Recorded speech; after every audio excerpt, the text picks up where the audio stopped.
à l'hôtel. Alléluia. C'est ça la communion. Si vous êtes à la messe, monsieur est ici, madame est là-bas. Maintenant, quand on dit la paix, il fait comment? Vous êtes la paix de Christ. Alléluia. Ça, c'est pas une chose chère. Il n'y a pas de communion. Il faut qu'il y ait la communion. La communion, il y a un langage que vous devez vous avec que personne ne sait. Elle dit, même si on est assis, on est sans ici, vous pouvez communiquer et puis on n'est pas au courant. Amen. Oui, on n'est pas au courant. Quand madame a suivi, le monsieur a déjà le code. Amen. Il a le code déjà. Alléluia. Il y a des codes qu'on doit avoir. On dit des codes secrets. Alléluia. Mon épouse, elle a la petite amie, le jour elle porte ça. J'essaie de dire maintenant le soir.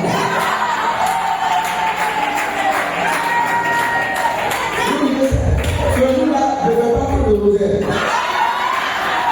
Là, je sais ce qui m'attend. Mon corps commence à battre. Je ne dis pas au salon. Même si elle n'a pas parlé, mais quand il va avoir passé dans les jours, on dit à la levrette, c'est qu'on fait à la télé.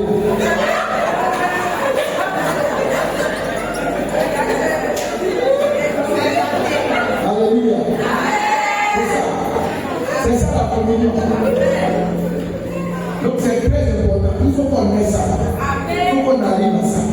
Parce qu'on est réunis, ce n'est pas seulement dans les choses spirituelles, on est là, on prie, on fait rosaire seulement, on jette seulement. C'est pas tout le monde fait rosaire. Quand tu étais célibataire, tu as gêné, tu as fait les rosaires, tu as envoyé encore. On ne gagne pas pour faire. On est dans le rosaire. On doit te délivrer. Alléluia. Comme le frère, on a fini le mariage, nuit de noces. On les a laissés, ils sont dans la chambre là-bas. Le frère dit, on va faire le mange.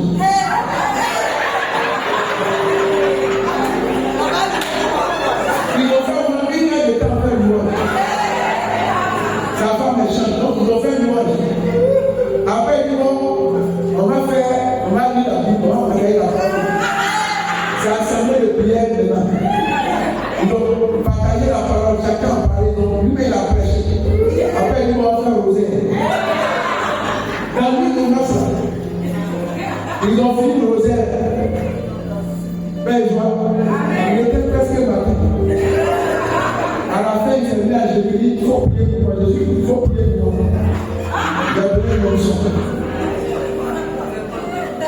Donc, la seule dit, on n'est pas ici.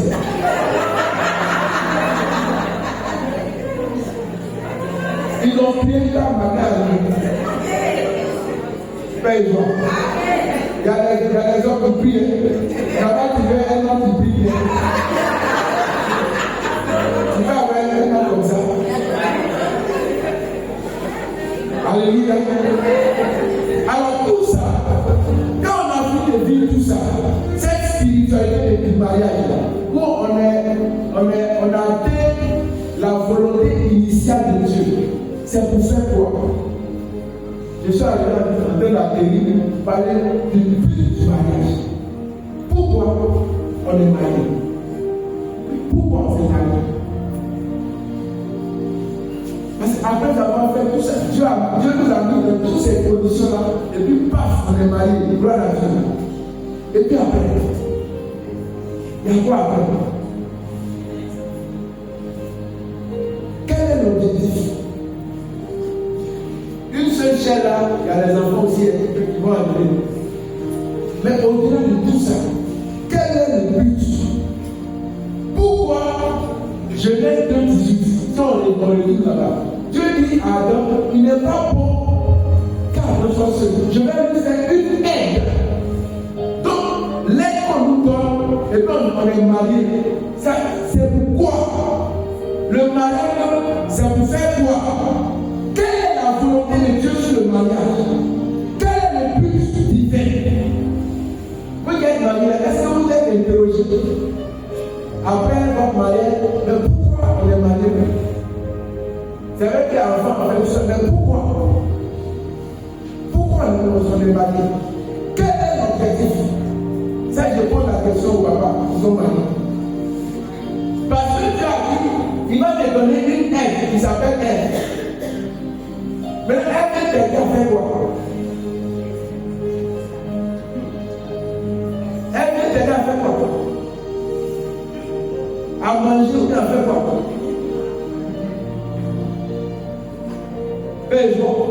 Donc le mariage est pour un but. Et le but là, c'est pas universel. Chacun doit savoir. Nous on est mariés à cette époque. Moi j'ai interrogé Dieu. Et il m'a dit. Mais je sais que je n'ai pas encore commencé à faire ça. Le but, il y a un but. Il dit, je vais lui donner une aide, je vais lui faire une aide. Parce que Dieu sait qu'Adam seul ne peut pas accomplir cette mission. Il faut qu'elle arrive à côté. Maintenant, quelle est la mission? Quelle est la mission pour laquelle tu t'es marié? Pour laquelle on t'a donné une aide? Pour laquelle elle est venue? Pour laquelle tu t'es marié? Chacun doit se poser cette question. Si tu n'as pas encore ça, pose cette question-là à cette retraite.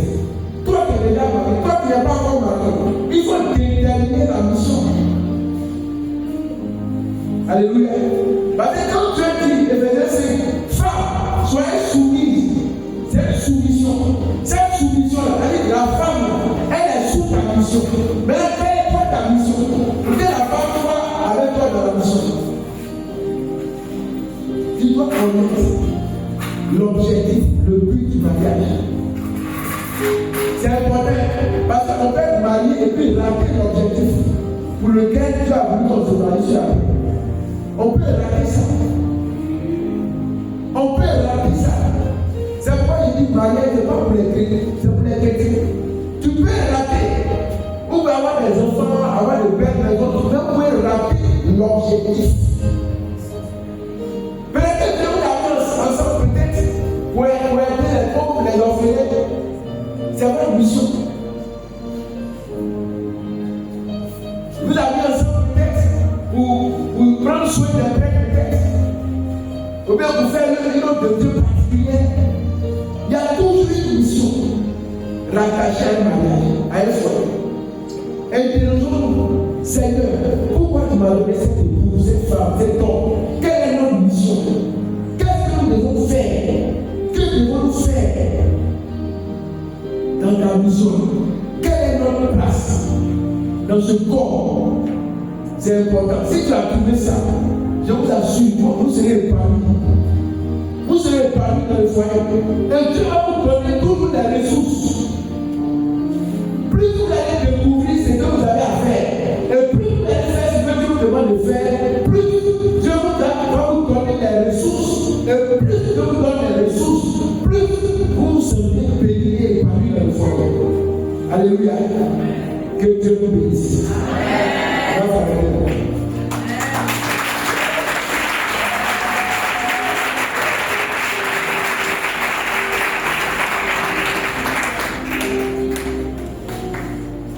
Je voulais compris un peu le temps est parti.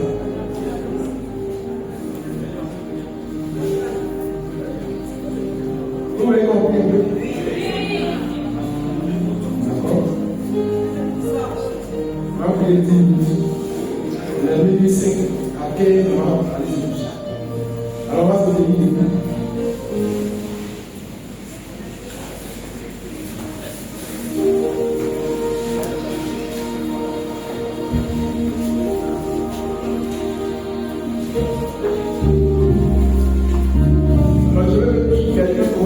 Merci au Seigneur. Parce que tu es déjà dans la grâce du mariage. Ne te considère même pas comme. Tu es venu seul peut-être, mais ne te considère pas comme un célibataire ou bien une célibataire. Ou bien comme quelqu'un qui est venu seul. Pendant que tu es là,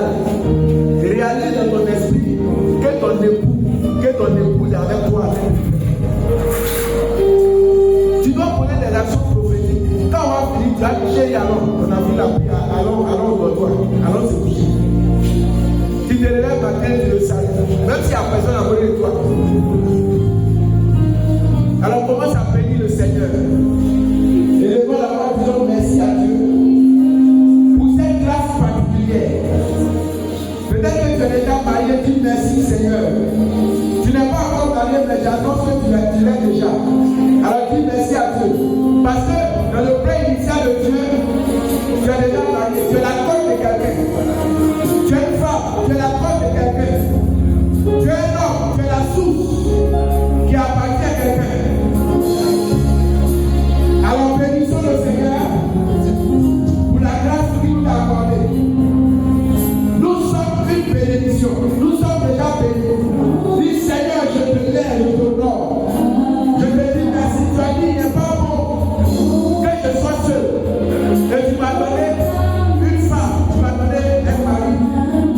Et ce soir, je vais honorer ton nom pour cette grâce spéciale, pour cette retraite à laquelle tu me permets de vivre, d'assister. Merci mon Dieu. Merci Seigneur pour ta grâce. Merci pour ta faveur. Alors parle-lui dans la foi. Une action de grâce dans la foi. Rends grâce à Dieu dans la foi. Bénis le Seigneur. Pour ce que tu es venu chercher ici, tu l'as déjà. Si c'est une guérison que tu es venu chercher, j'annonce que tu es déjà guéri. Alors bénis Dieu pour ça. Peu importe le sujet pour lequel tu es venu. Nous sommes déjà exaucés.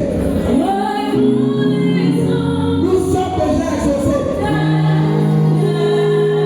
Alors bénis-le pour sa bienfaits.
afin d'entrer, de nous attacher facilement, aisément, durablement dans la grâce que tu nous as déjà accordée.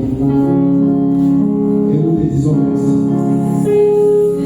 Alors nous allons prier pour un sujet. Quitter.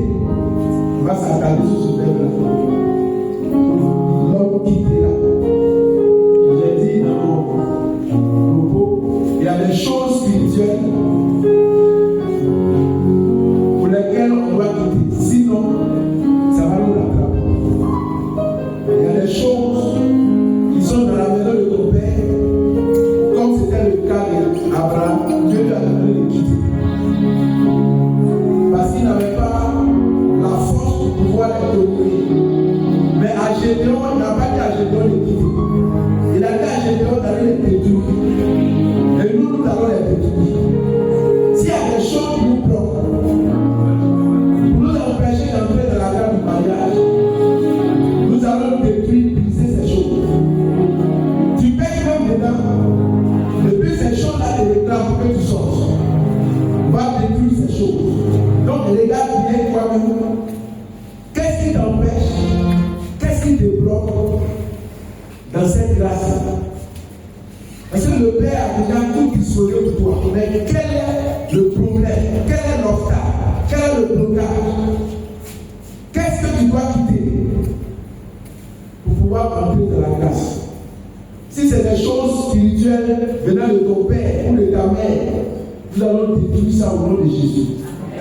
Il y a des gens qui sont encore. Il y a des gens qui sont mariés par leur maman. Des hommes qui sont mariés par leur maman. C'est-à-dire spirituellement, ta maman t'a épousé.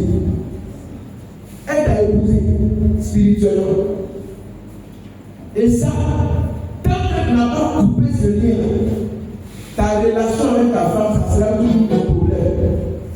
Soit tu as des problèmes pour te marier, ou bien tu es marié, mais il y a toujours des palabres entre toi et ta femme. Parce que ta mère est ta femme spirituelle. Donc tu vas briser ça. Si tu vois, si tu réalises dans ton esprit que ça te fatigue, tu vas casser ça, ce lien du cordon ombilical spirituel, au nom de Jésus.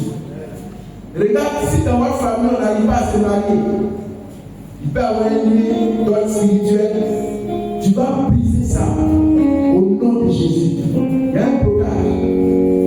Mais tu as bloqué là, tu es dans cette relation-là depuis. On ne parle même pas de gosse, ni même de mariage. Il y a un problème là. Tu dois détruire ça, ce blocage, au nom de Jésus. Ta maman, elle a été divorcée. Ou bien elle n'a jamais été mariée. Peut-être qu'elle est morte même sans se marier.